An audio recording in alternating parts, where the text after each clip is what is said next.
Kiprah Jati. Kampung Roto.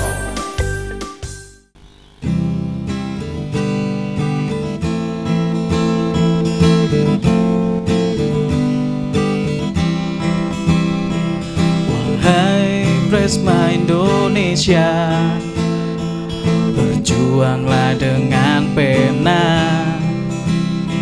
Wahai Prisma Indonesia, berjuanglah dengan karya. Kita berjuang lawan ketidakadilan, bicara kebenaran,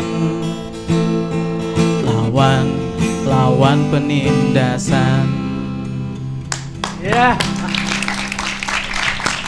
Ya, para penonton Drama TV yang kami muliakan, salam sejahtera, salam hangat untuk semuanya saja. Ucapan kita selalu sama, semoga makhluk di jagat raya semua damai, tentram, dan sejahtera. Apapun wujud bentuknya, yang kelihatan atau yang tidak kelihatan.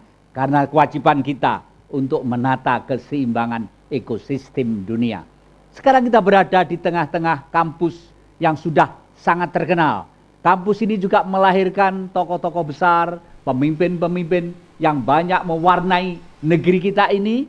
Tetapi kita sekarang di salah satu bangunan gazebo yang ada di tengah-tengah, tepatnya ini ada di Universitas Negeri Malang. Dulu terkenal dengan nama IKIP. Ya. Dan kita memang hampir berada di tengah-tengah kota Malang, meskipun agak ke pinggir sedikit, tapi tidak terlalu pinggir, karena memang sedikit agak ke kota. Oleh karena itu nuansa ini cukup membuat kita menjadi segar, pohon-pohon yang besar-besar ada di lingkungan kita. Ini membuktikan bahwa kampus ini juga memperhatikan lingkungan, keseimbangan hidup yang selaras dan sepadan. Dan hari ini para penonton semuanya yang kami muliakan, kita di tengah-tengah adik-adik kita. Adik-adik kita ini adalah subjek-subjek yang bergerak di bidang pengkabaran atau sering disebut dengan istilah media. Media adalah bisa dikatakan sebagai sarana, bisa dikatakan sebagai alat komunikasi. Tapi ada dua kata yang tercantum terkait dalam judul ini adalah media politik. Jadi agak ada kekhususan. Media politik. Media adalah sarana tadi yang saya katakan, dan politik dari kata poli dan etika. Pergaulan yang penuh dengan sopan dan santun. Ingat orang politik. Politik adalah dari kata-kata poli dan etika. Pergaulan yang penuh dengan sopan dan santun. Jadi kalau Anda berpolitik tidak sopan dan tidak santun, berarti Anda tidak pernah belajar berpolitik, ngotot pengen berpolitik. Jangan-jangan negara ini menjadi tidak karu-karuan gitu ya adik-adik ya. Nah, itu keterkaitan media dan politik ini ada dua narasumber dari adik-adik kita yang pengen menyumbangkan isi hatinya dari rekan-rekan pers mahasiswa ini. Supaya di dunia politik semakin semakin tertata, semakin rapi dan semakin indah. Karena politik itu sebenarnya adalah indah. Menjadi tidak indah kalau pelaku-pelakunya tidak ngerti hukum dan norma serta etika politik itu sendiri. Nah, sekarang yang akan menjadi sumber pembicaraan ini atau narasumbernya, yang pertama adalah Mas Dedi Baroto Truno Yudo di sebelah kanan saya. Tepuk tangan adik-adik. Ini tokoh Anda ya. Yang kedua adalah Mas Denny Yudo Permono. Mas Denny Yudo Permono ya, tepuk tangan. Nah, Mas Dedi, sebenarnya keterkaitan media dengan politik itu menurut teori-teori yang selama ini Anda lakukan bagaimana sih sebenarnya? Iya, kalau terkaitan ya sangat erat. Kita lihat kondisinya sekarang saja gitu. Kalau untuk masalah teori nanti dulu. Mungkin kita lihat kondisinya sekarang, bahasanya banyak orang-orang yang nantinya akan berpolitik di 2014 itu mempunyai media. Jadi bisa dilihat di sini bahasanya orang-orang tersebut menggunakan media sebagai salah satu cara untuk mempopulerkan dirinya agar masyarakat lebih kenal akan tokoh-tokoh itu. Karena tidak dipungkiri media seperti TV, online maupun koran itu menjadi salah satu suatu cara yang paling efektif untuk memperkenalkan sosok seperti itu. Gitu ya. Jadi apakah bisa diartikan mereka karena mempunyai kekuatan media itu lalu berani untuk tampil ke depan begitu mungkin? Iya, bisa dibilang seperti itu juga. Beberapa saat lalu teman-teman pers mahasiswa pernah membuat bedah film dan diskusi di balik frekuensi, judulnya itu film dokumenter. Di situ menceritakan soal TV-TV yang menggunakan alat media itu sebagai suatu propaganda untuk kepentingan 2014. Nah, terus gitu. Ini yang sekarang bertanya dalam hati saya ini, Mas. Seseorang yang mempunyai perusahaan media ya yang besar, lalu dia berusaha menggunakan media yang sebenarnya media itu konsumsi publik, digunakan untuk kepentingan pribadi dalam target yang optimal tuh, halal dan tidaknya itu bagaimana kira-kira menurut dunia pers? Iya, sebetulnya nggak ada halal dan haramnya gitu ya, karena dia pakai uangnya sendiri, tidak pakai uang rakyat, itu saya rasa sah-sah saja. Tapi di dalam bermedia itu ada yang namanya etika kayak gitu. Frekuensi itu adalah konsumsi publik, konsumsi publik. Jadi apapun yang disalurkan melalui frekuensi udara itu di dalam televisi itu harus untuk kepentingan publik pula, tidak untuk kepentingan para pemilik modal, para yang punya media seperti itu. Karena yang selama ini kita lihat ya, kebanyakan masyarakat sudah tidak terwakili aspirasinya dalam media-media itu, seperti itu. Karena tertutup oleh emosional pribadi tadi itu ya. Waduh, kepentingan sekali ya. Para penonton Dhamma TV yang kami muliakan. Pada waktu kita mendirikan negara, sepakat bahwa negara adalah suatu wilayah di mana di situ ada pemerintahan, di mana di situ ada aturan dan pemerintahan disusun oleh pemilik negara. Siapa? Rakyat itu sendiri. Jadi rakyat tidak boleh dianggap tidak ada meskipun sedang memiliki modal besar, kekuasaan dan sebagainya. Karena rakyat adalah pemilik utama. Jadi sudah dijelaskan tadi sama paling tidak itu sedikit ya bahasanya ya. Soalnya ya halalnya sih halal, tapi sedikit agak nabrak norma ya, gitu ya kita. Sekarang ke Mas Dedi. Mas Dedi ini Mas Denny, ada gambaran apa tentang kelanjutan dari program-program ini?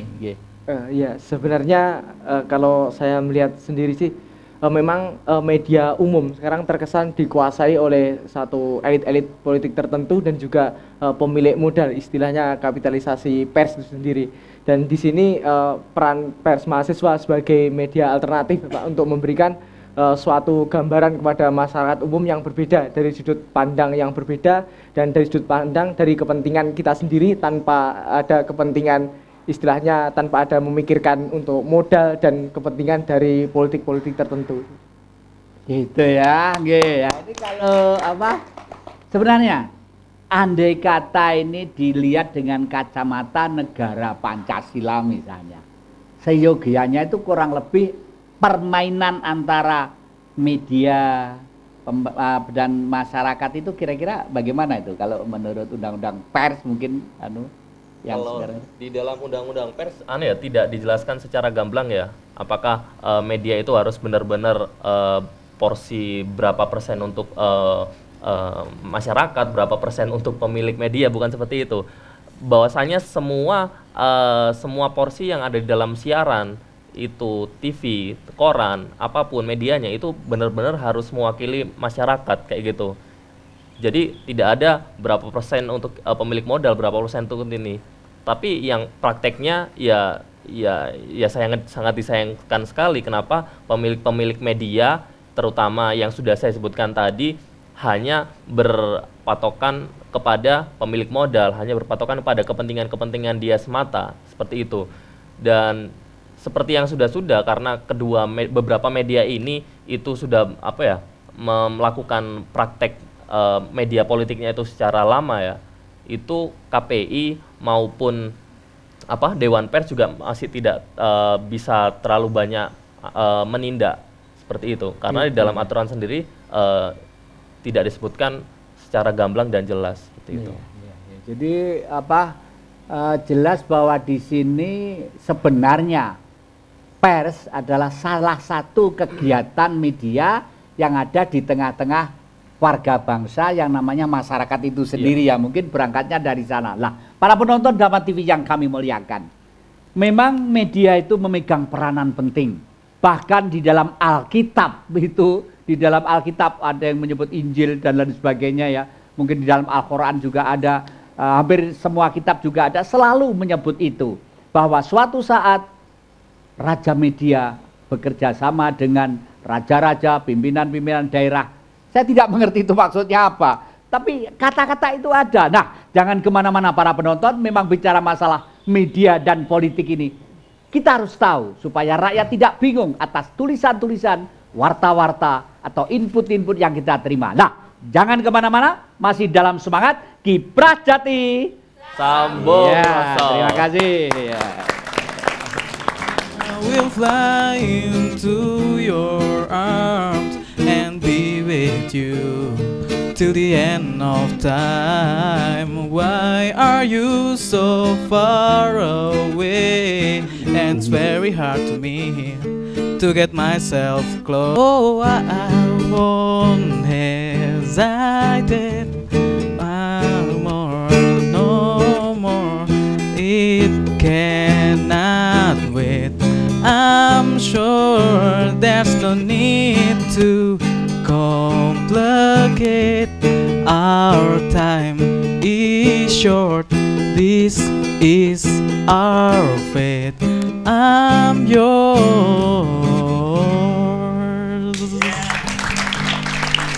Ya, kita dihibur dari adik-adik pers kampus juga. Namanya siapa Mas yang nyanyi?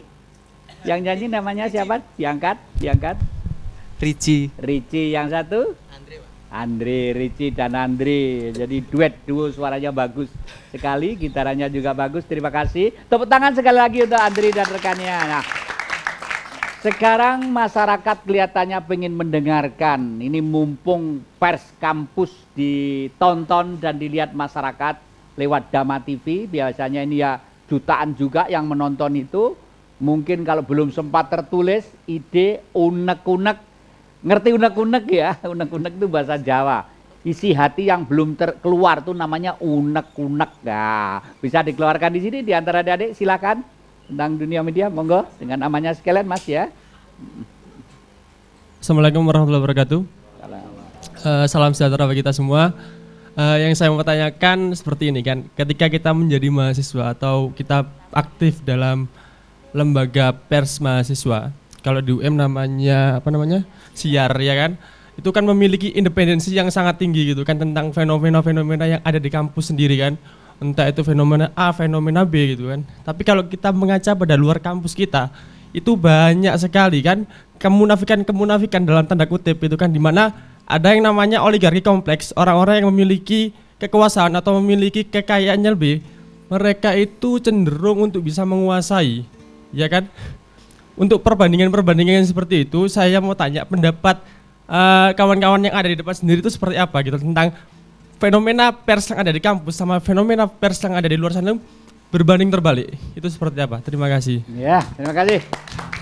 Paling tidak 3 pertanyaan atau pendapat, silakan yang lainnya. Ya, monggo lempar ke kanan. Saya mau tanya seperti ini, saat kita ada di pers mahasiswa, bukan pers kampus tapi pers mahasiswa, itu nanti mungkin bisa dijelaskan oleh pemateri perbedaan antara pers kampus dan pers mahasiswa sendiri. Saya pernah membaca bahwa fungsi-fungsi dari sebuah lembaga atau fungsi dari pers itu sendiri ada fungsi menghibur, mendidik, kemudian salah satunya adalah kontrol sosial seperti itu. Kalau perannya pers mahasiswa sendiri dalam lingkup kampusnya sendiri itu seperti apa saat ini? Terima kasih. Ya, ayo. Masih satu lagi, silakan. Monggo, silakan ke kanan. Ayo, bergeser kanan. Tes. Terima kasih buat waktunya. Assalamualaikum warahmatullahi wabarakatuh. Di sini saya bertanya ya, sebenarnya presentase fungsi pers mahasiswa dengan pers umum itu seperti apa? Oke lah, kita lihat dalam masa seperti ini, tadi kawan pemateri depan sudah menjelaskan ya, bagaimana dengan media-media umum di luar, dengan notabene secara logika kalau kita berpikir, mereka tidak mungkin memediakan yang namanya keburukan mereka sendiri. Nah, di sini ada sebuah peran pers mahasiswa sebagai pers alternatif. Nah, fungsi dari pers mahasiswa dalam fungsinya untuk media untuk masyarakat itu seperti apa? Perbandingan antara pers mahasiswa dengan pers umum. Terima kasih. Ya, terima kasih. Ya, kelihatannya ini akan dijawab dan jawabannya ini paling tidak masyarakat akan tahu.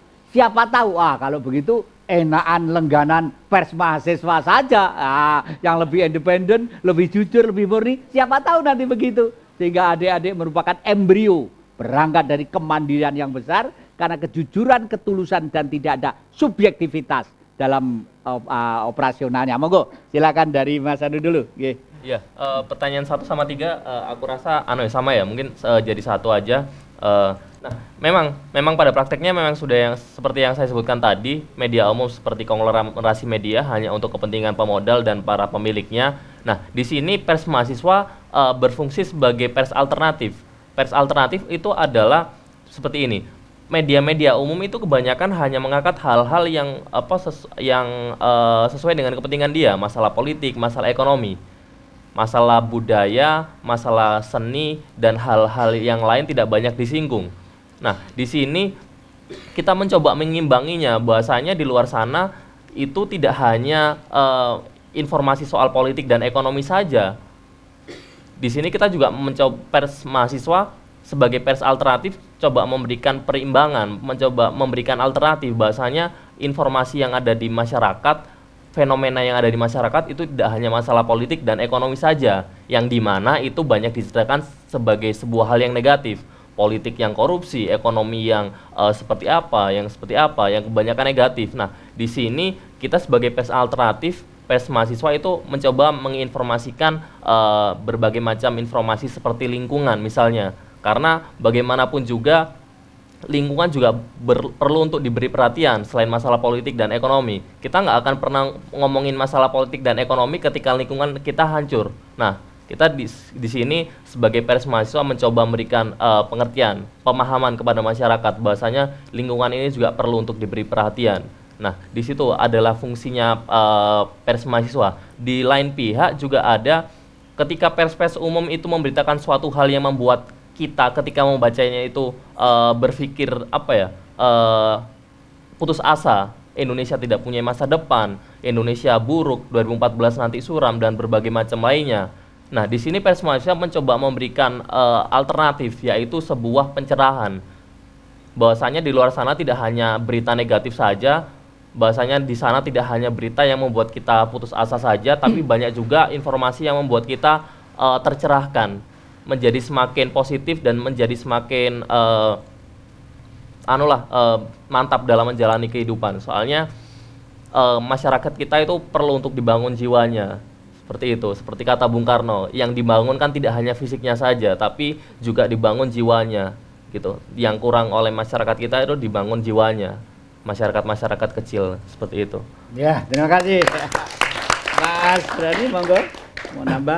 Iya, kalau bicara tentang pers mahasiswa dan pers umum, saya rasa di sini saya sendiri sebagai pelaku pers mahasiswa di LPM Siar sendiri di Universitas Negeri Malang, bahwa kita mempunyai keuntungan, yaitu jika rata-rata pers umum itu mengejar suatu, karena wartawannya juga dalam tanda kutip butuh makan, yang artinya memang perlu modal yang besar dan mengikuti apa kata dalam tanda kutip bos, kan seperti itu. Tapi dalam pers mahasiswa sendiri tentunya kita dibiayai oleh uang kita sendiri yang kita pasrahkan kepada rektorat dalam hal ini untuk mengelola uang yang kita berikan per semesternya, sehingga dalam hal ini sama saja kita bertanggung jawab pada masyarakat, karena pada dasarnya uang yang kita bayarkan juga dari bapak-bapak kita yang intinya beliau juga masyarakat yang butuh suatu gambaran yang spesifik, gambaran yang sebenarnya tentang apa yang sedang kita hadapi, seperti itu. Dan tidak berbeda juga dalam hal kita memberitakan atau melihat suatu sisi di mana pemerintahan Indonesia dalam arti sesungguhnya, pemerintah nasional, pemerintah daerah, dan juga saya rasa pemerintahan kampus juga seperti itu. Jadi memang pers mahasiswa terutama kami mengedepankan fungsi kontrol sosial, di mana sebenarnya LPMCR sendiri juga tidak hanya melulu kita memberitakan masalah-masalah di dalam kampus. Terlepas dari itu, kita juga pernah di dalam media kita mencantumkan isu-isu lingkungan yang istilahnya kita cermati beberapa akhir ini, termasuk juga isu di Batu tentang sumber air Gemulo kemarin. Juga beberapa edisi kita menerbitkan di media kita LPMCR, namun kembali lagi karena memang kita dibiayai dari uang masyarakat yang artinya sangat terbatas, dan juga penerbitan kita juga masih sangat terbatas. Jadi paling tidak kita mempunyai misi untuk menggerakkan atau merubah pola pikir atau mencerahkan mahasiswa-mahasiswa di dalam Universitas Negeri Malang sendiri, dan harapannya mahasiswa yang akan menjadi agent of change itu nanti akan merubah masyarakat-masyarakat yang di sekitarnya atau menyebarkan ide-ide yang telah mereka terima dari dalam kampus kemudian disebarkan di luar kampus. Seperti itu ya. Kalau boleh tanya saya, Mas, ini kira-kira prosentase dari setiap penerbitan tuh dibagi beberapa permasalahan, Pak, biasanya ekonomi, politik sekian persen gitu, persentase pemberitaan. Jadi pada dasarnya kami di sini belajar dari media umum juga, di mana kita biasanya sebelum menerbitkan sebuah media itu kita adakan rapat redaksi yang sekiranya untuk misalkan bulan ini isu apa yang akan kita terbitkan, dan biasanya kita bagi hanya menjadi dua, yaitu isu yang ada di luar kampus dan apa yang ada di dalam kampus. Jadi hanya seperti itu. Kami belum bisa menerbitkan per kolom seperti itu. Kolom gitu ya. Ya, terima kasih. Ya, bagaimanapun adik-adik kita ini adalah tunas-tunas subjek-subjek yang suatu saat akan mengkabarkan, memberitakan lewat media. Sudah barang tentu harus mulai melangkah dengan profesionalisme. Untuk itu masyarakat perlu juga gayung bersambut. Oleh karena itu siapa tahu kalau justru yang ditulis oleh adik-adik ini ada satu kejujuran, ketulusan, sedikit subjektivitas. Bagaimanapun subjektivitas manusia pasti memiliki, tetapi mahasiswa masih memegang berdiri tegak di atas independensinya. Oleh karena itu masih kita bedah terus, jangan kemana-mana, masih dalam semangat Kiprah Jati. Ya. Berlari dan terus bernyanyi mengikuti irama sang mentari, tertawa dan selalu ceria, beri kabar dari dirimu. Kini kau telah menghilang jauh dari dirimu. Semua tinggal cerita antara kau dan aku. Namun satu yang perlu engkau tahu, api cintaku padamu tak pernah padam. Ya, terima kasih. Memang kalau sudah bicara masalah media dan bicara masalah publik, tidak mengenal ruang dan waktu. Karena sifatnya media itu mengkabarkan dan mungkin discuss langsung ataupun tidak langsung. Ini ada seorang yang gelut di bidang media, tapi medianya itu berwujud audio visual, artinya gambar bergerak dan suara. Saya ingin minta pendapatnya. Kira-kira andai kata diterkaitkan antara dunia audiovisual dengan media pers ini, siapa tahu kalau cuma kerjasama. Ini kebetulan ada pengurus Parvi, Persatuan Artis Film ini dari Pesuruan juga hadir. Ini silakan Mas, namanya sekaligus. Nama saya Dimas Agus, kebetulan saya insan film ya. Saya akan memberi pendapat masalah media dan politik. Kalau menurut saya, memang sekarang media itu sudah sebagai alat politik. Memang. Karena apa? Karena sila keempat itu sudah tidak mewakili di DPR lagi. Artinya rakyat itu yang jadi DPR-nya. Jadi kalau kapitalis menggunakan rakyat untuk mewakili suaranya, itu karena sebenarnya suaranya sebetulnya yang rakyat diwakili DPR, menurut sila keempat itu sudah tidak sesuai lagi. Makanya kapitalis menggunakan alat media. Jadi teman-teman yang di DPR itu sebagai alatnya media dan kapitalis untuk menggolkan undang-undang. Jadi mereka itu sebenarnya sudah tidak berfungsi sebagai politik. Makanya berpolitik sekarang adalah media dan ini tadi politik tadi bermedia tadi, yang media tadi yang dari kapitalis yang berpolitik, bukan teman-teman yang di DPR, bukan politikus itu. Politikus sebagai alat kapitalis sekarang ini. Jadi tidak sesuai dengan Pancasila sila keempat. Menurut saya, kebetulan kalau media dengan politik akhir-akhir ini kebetulan film-film perjuangan saat ini bermuatan politik. Justru sekarang film, televisi, koran itu adalah alat politik, bukan di gedung Senayan lagi alat politik. Justru Senayan atau di DPR itu adalah alat untuk membuat undang-undang kapitalis. Terima kasih Pak Jati. Ya, terima kasih. Tulis juga ini oleh adik-adik pendapat dari Parvi ini. Masih ada, silakan nanti biar dijawab sekalian. Siapa yang akan bicara? Monggo. Terima kasih. Saya sangat tertarik terkait pembahasan kali ini tentang media dan politik. Yang saya singgung tentang Persma tadi adalah media alternatif. Sampai saat ini pada dunia politik sendiri seberapa dalam dari Persma sendiri menggali tentang dunia politik. Kita lihat contoh sekarang ini 2014 kita akan ada pemilu. Seberapa besar Persma akan terjun di situ? Dalam artian ketika media umum saat ini itu sedang menggembor-gemborkan para calon mereka, menggembor-gemborkan kepentingan mereka. Nah, fungsi Persma sendiri itu sampai saat ini apakah sudah benar-benar menjadi media materialnya masyarakat? Terus yang kedua, sampai seberapa jauh Persma sendiri itu bisa menjangkau masyarakat? Karena apa? Kalian teman-teman di sini yang dijangkau adalah pers mahasiswa. Adalah yang kalau saya tangkap sendiri adalah hanya di lingkup kampus. Iya kan? Jadi apakah teman-teman nanti memang bisa mencakup luas ke masyarakat? Dan apakah mungkin nanti masyarakat itu bisa percaya dengan adanya pers mahasiswa ini? Karena sampai saat ini kalau masyarakat awam belum mendengar namanya pers mahasiswa itu apa, seperti itu. Itu yang saya tanyakan. Terima kasih. Ya, terima kasih. Monggo langsung dijawab yang belum terjawab, monggo. Iya, pada dasarnya dari kami sendiri memang intinya kita tetap memberikan sesuatu yang lain, istilahnya sebagai media alternatif, memberikan alternatif berita yang memang belum banyak diekspos oleh media umum.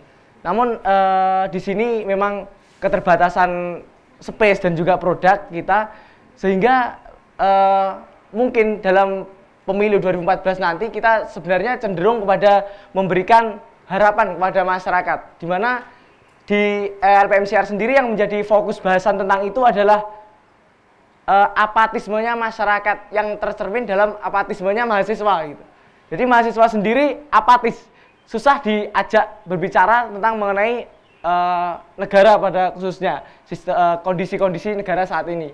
Nah, itu yang sebenarnya saat ini ingin kita rubah. Jadi jangan sampai bisa diibaratkan bahwa pemerintahan Indonesia ini nanti dalam pemilu banyak yang golput dan lain sebagainya, atau dikatakan semua calon presiden kita ini buruk. Sebenarnya kita masih menimbulkan seperti yang dikatakan kawan Dedi tadi, bahwa kita masih punya harapan walaupun itu kecil, dan itu yang kita berikan kepada masyarakat dalam sisi angle dari Persma sendiri. Kalau monggo ditambahin, silakan. Soal politik ya, politik di di tataran nasional ya.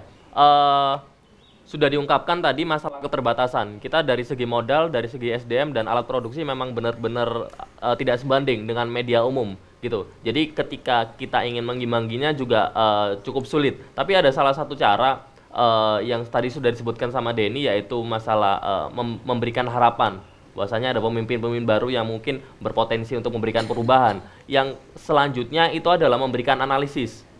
Salah satu caranya adalah memberikan analisis, yaitu kita sebagai kalangan intelektual ya, mungkin backgroundnya Mas dari teknik, mungkin background teman-teman lainnya dari ekonomi atau bahkan dari sosial, bisa teman-teman mencoba memberikan analisis dari background pendidikan kalian masing-masing, masukkan teori-teori yang teman-teman sudah pelajarin, dan nantinya itu bisa memberikan pemahaman lebih luas kepada masyarakat dalam menentukan keputusannya memilih siapa seperti itu. Karena kebanyakan yang mungkin nanti akan dibahas di media-media umum itu banyak terkait masalah masalah politik dan ekonomi semata kayak gitu. Jadi masalah perilaku politik tokoh-tokohnya, terus strateginya seperti apa, terus backgroundnya seperti apa, seperti itu. Tapi mungkin media-media umum ada yang luput masalah track recordnya dulu seperti apa, sosialnya seperti apa, gitu, dan pemahaman dia soal ekonomi seperti apa. Itulah informasi yang perlu dipahami oleh masyarakat agar dia bisa memberikan suatu keputusan yang benar-benar bisa memberikan perubahan pada Indonesia. Karena 2014 benar-benar krusial lah momennya. Ketika masyarakat mendapatkan informasi yang salah soal tokoh ini, maka masyarakat juga akan memilih tokoh yang salah. Ketika suatu tokoh dicitrakan begitu baik dan masyarakat benar-benar percaya, tapi dalam nyatanya itu buruk, nyatanya itu salah, nyatanya melenceng, ya masyarakat akan tertipu. Dan sekarang dengan banyaknya tokoh-tokoh politik itu menguasai media, itu akan sangat mudah sekali mereka memperdaya masyarakat. Seperti itu. Ya, saya pikir memang sangat menarik sekali. Karena orang membaca, masyarakat membaca tulisan, mendengarkan, atau melihat gambar, itu sudah barang tentu mempengaruhi dirinya. Itulah informasi yang sudah tidak bisa kita tolak lagi sesuai dengan kemajuan zaman ini. Tetapi masyarakat perlu terus dididik supaya paham tentang arti media. Demikian juga pers sebagai subjek yang memberitakan media itu sendiri. Nah, para penonton Dhamma TV yang kami muliakan, jangan kemana-mana, kita bedah terus dalam semangat Kiprah Jati. Ya, terima kasih. Ya. Oh iya, bongkar. Oh iya, bongkar.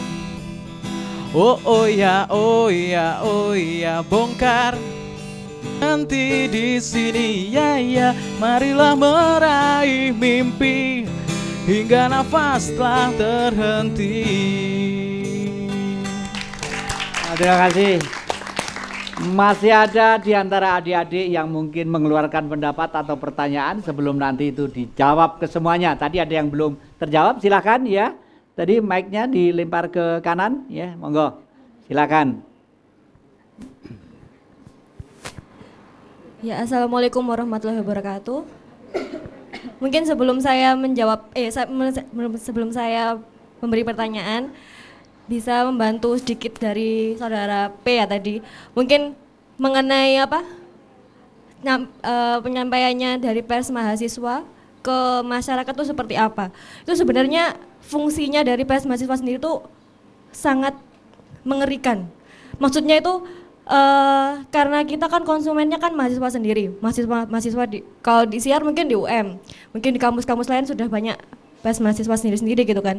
Jadi bisa mengedukasi dari tulisan-tulisan itu, bisa mengedukasi mahasiswa-mahasiswa yang lain biar bisa dibawa ke tempatnya KKN. KKN siapa kan? Apa yang jadi objeknya KKN? Masyarakat gitu. Jadi bagaimana kita bisa ke masyarakat sebenarnya itu hal yang simpel. Kalau misalkan semua mahasiswa itu bisa sadar pentingnya media itu apa sih sebenarnya gitu. Jadi KKN juga cuman gimana caranya hidup bersih, gimana caranya menyikat gigi kayak gitu kan. Jadi bisa dengan literasi media. cerdas media, bermedia biar orang-orang itu nggak mikirnya, anak kecil tuh mikirnya ya saya ingin jadi apa, cita-citanya besok jadi apa, saya ingin jadi tukang bubur biar bisa naik haji kan, sekarang seperti itu karena efek-efek dari media gitu. Mungkin sedikit nambahin gitu ya Pak Sekjen ya mungkin. Untuk pertanyaannya lebih pada lembaga pers mahasiswa ini kan selalu menyajikan berita yang sudah objektif. Kalau misalkan tidak dari dua sudut pandang mahasiswa sendiri atau dengan pihak birokrasi itu kan nggak mungkin dimuat di tulisannya gitu kan. Berarti kan kita kan sudah cukup objektif dalam hal ini. Tapi kenapa kok masih sering diberadal? Masih sering ada pemberadalan di beberapa LPM. Saya alumni dari Siar, mungkin juga sudah merasakan bagaimana yang diberadal tiap tahun gitu kan. Terus kemudian bagaimana juga menurut pendapat kalian berdua, bagaimana seharusnya sikap birokrat terhadap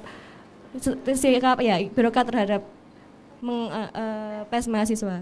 Terima kasih. Yes, terima kasih. Satu kali lagi, siapa? Silakan. Satu kali lagi. Kalau tidak, masih ada silakan. Ya, itu sana, monggo. Lempar ke kiri terus. Terus sana. Memang ini adalah ruang Anda. Dan tolong nanti sekaligus juga dijawab, mestinya pers ini kan tidak bergerak di bidang tulisan saja ya, mungkin ada radio komunitas ya, nanti tolong dijelaskan sekalian. Monggo silakan Mas. Oke, terima kasih. Saya yang satu kali yang mungkin perlu ditanyakan, teman-teman yang dinamakan pers mahasiswa, yang akunya pers mahasiswa itu teman-teman pastinya bergerak untuk apa ya, untuk melurusi manajerial politik ekonomi sosial.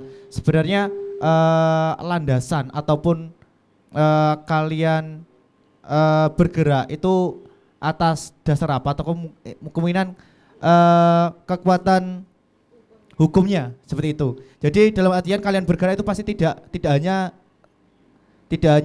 semata-mata bergerak, pasti punya dasar kenapa seperti ini, ataukah mungkin punya yang namanya landasan dasar atau landasan hukumnya untuk menggerakkan kalian seperti itu. Apakah memang kalian sudah punya landasan itu sendiri, ataukah hanya ini sekedar kegiatan mahasiswa, kumpul-kumpul mahasiswa, atau seperti apa? Seperti itu.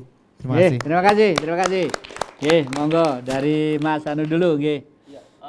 Untuk masalah landasan ya, mungkin yang pertama masalah landasan SK dari rektorat itu yang paling termasuk yang mendasari berkegiatan sebuah lembaga pers mahasiswa.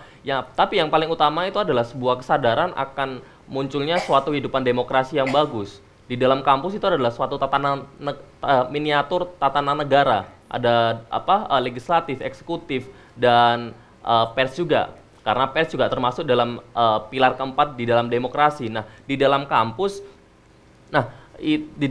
karena itu adalah suatu miniatur tatanan negara, kita sebagai pers harus bisa mewujudkan suatu demokrasi yang sehat, demokrasi yang harus terkontrol, demokrasi yang tidak hanya dikuasai dan dimonopoli oleh birokrasi semata. Nah, disitulah teman-teman pers mahasiswa melandaskan dirinya agar berkegiatan, agar landasannya yaitu kesadaran untuk memunculkan suatu kehidupan demokrasi yang baik.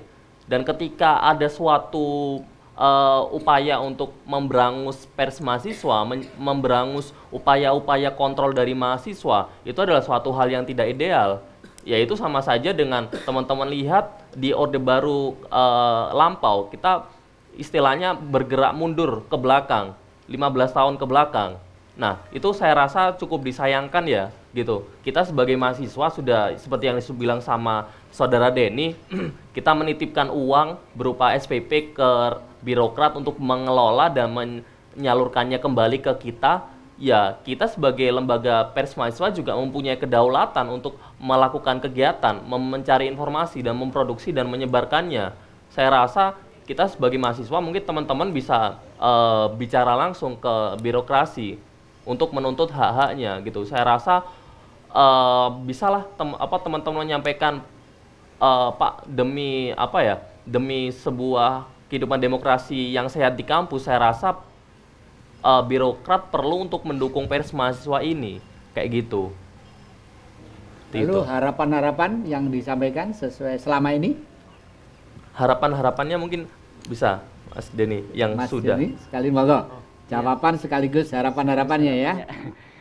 Ya, jadi tadi yang landasan tentunya kami di sini satu-satunya landasan adalah SK Rektor yang Lembaga Pers Mahasiswa Siar sendiri diinkludkan ke dalam unit kegiatan mahasiswa penulis UKMP, di mana menaungi ada 3 jenis tulisan, fiksi, ilmiah, dan jurnalistik. Ya, sebenarnya tentang isu pemberedelan dan lain sebagainya itu merupakan satu yang krusial di dalam tataran pers mahasiswa. Dimana di Siar sendiri hampir tiap tahun kita ini selain berperang bagaimana cara menghidupi diri kita sendiri, bagaimana menyalurkan ide-ide kita kepada masyarakat, juga ternyata kebebasan bermedia di lingkungan kampus sendiri tidak sepenuhnya merdeka. Kemerdekaan berekspresi itu sering terbentur dengan keinginan-keinginan dari rektorat yang artinya tidak memberikan kebebasan yang signifikan untuk mahasiswa berkarya dalam hal jurnalistik, untuk menyediakan fakta-fakta kepada pembaca. Itu seringkali sangat susah bagi kami. Itu tentu kalau harapan tentunya LPM Siar sendiri sangat berharap untuk sedikit menyambung bahwa di dalam bahasa mahasiswa ada 2 lembaga pers di dalam kampus ini, ada pers kampus dan pers mahasiswa, di mana keduanya itu mempunyai ideologi yang berbeda, bahwa pers kampus itu sering dikatakan sebagai humasnya universitas atau kampus, sedangkan pers mahasiswa itu sebagai pergerakan mahasiswa untuk memunculkan ide-idenya. Harapannya tentunya yang pertama, pers mahasiswa ini tidak hanya bergerak dalam bidang tulisan, mungkin lebih luas sehingga jangkauannya ke masyarakat itu lebih banyak lagi yang mendengarkan ide-ide kita, seperti dikembangkan kalau nanti dapat dana lebih insya Allah akan mengembangkan mungkin radio komunikasi dan lain sebagainya. Lalu yang berikutnya, harapan kami yaitu pers mahasiswa terutama di lingkungan UM ini lebih diberikan kebebasan untuk berdiri sendiri, independen, dan juga memberikan fakta-fakta kepada pembaca sehingga mahasiswa-mahasiswa di UM sendiri mampu menjadi agen di dalam masyarakat sehingga menjadikan perubahan kepada masyarakat ini demi Indonesia yang lebih baik. Itu ya.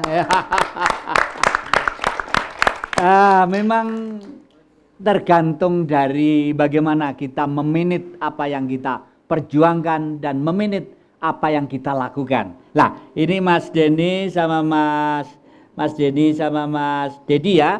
Ini misalnya curi action, istilahnya curi action ya. Jadi kalau pers kampus kan mengecutat di lingkungan kampus, minimal produknya dari sana.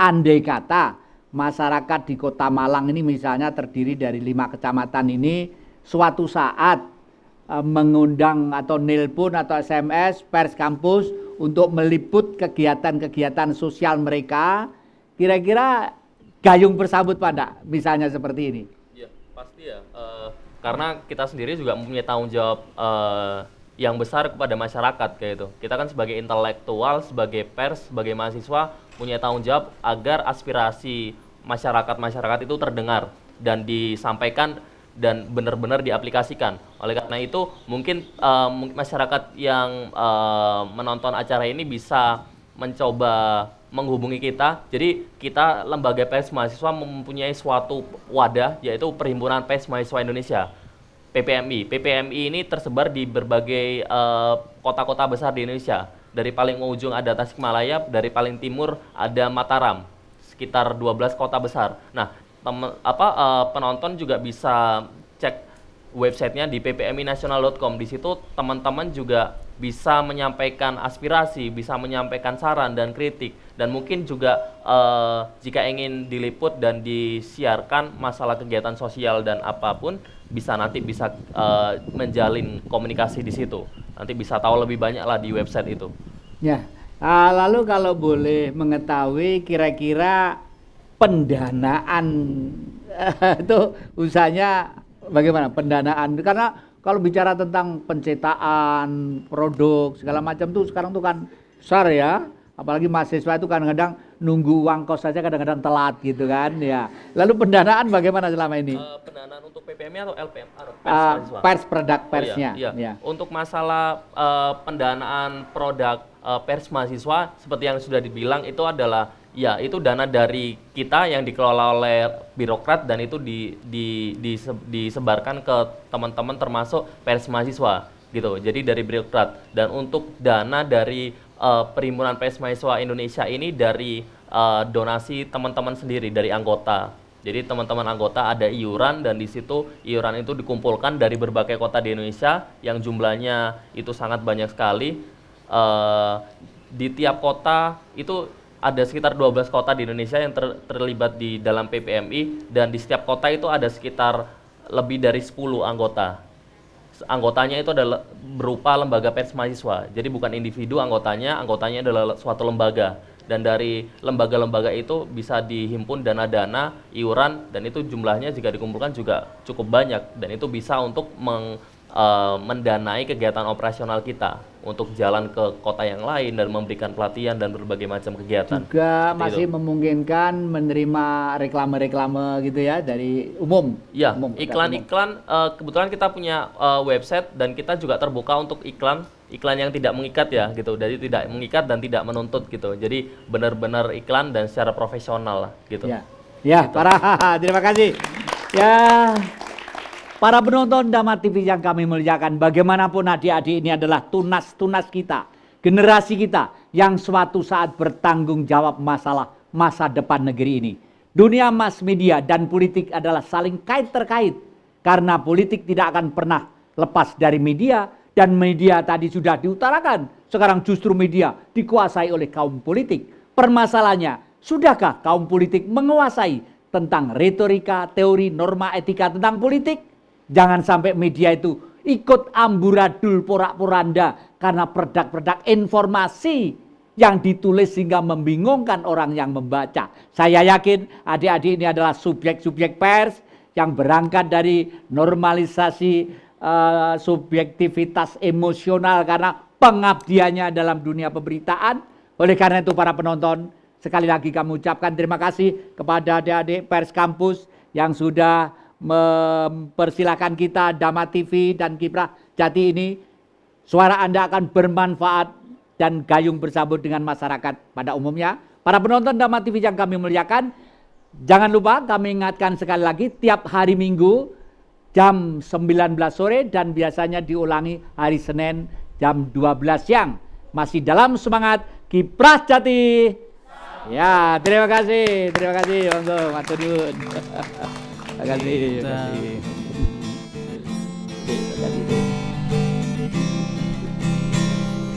Kita berjuang lawan ketidakadilan, bicara kebenaran, lawan penindasan. Wahai Presma Indonesia, berjuanglah dengan pena,